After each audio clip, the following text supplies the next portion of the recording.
அனைவருக்கும் வணக்கம். Wish you happy new year to all.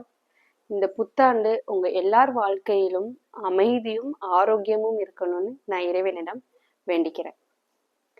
இன்னைக்கு இருக்கும் நிறைய பேரண்ட்டுக்கு டிஃபிகல்ட்டா நினைக்கக்கூடிய ஒரு விஷயம் இயர்லி ஸ்டேஜ்ல குழந்தைகளை ஹேண்டில் பண்றது தான். எப்பவுமே குழந்தைங்க துருன்னு இருப்பாங்க. ஒரு இடத்துல அவங்கள உட்கார வைக்கிறதுங்கிறது கொஞ்சம் டிஃபிகல்ட்டான விஷயம்தான். இதுக்கு ஒரு சின்ன டிப்ஸ் தான் நான் உங்க கூட ஷேர் பண்ண போறேன். ஒரு சின்ன 2 பவுல் எடுத்துக்கோங்க.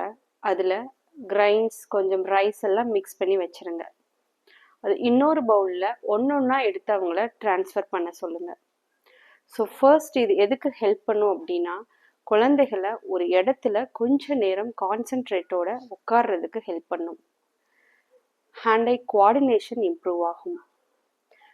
ஃபைன் மோட்டார் ஸ்கில்ஸ் டெவலப் ஆகும். இது அவங்கள பொறுத்த வரைக்கும் ஒரு பிளேவே தான். பட் இதில் நிறைய லேர்னிங் ஸ்ட்ராட்டஜி இருக்கு. ட்ரை பண்ணி பாருங்க. மாற்றம் ஒன்றே மாறாதது, மாற்றிடுவோம். நன்றி, வணக்கம்.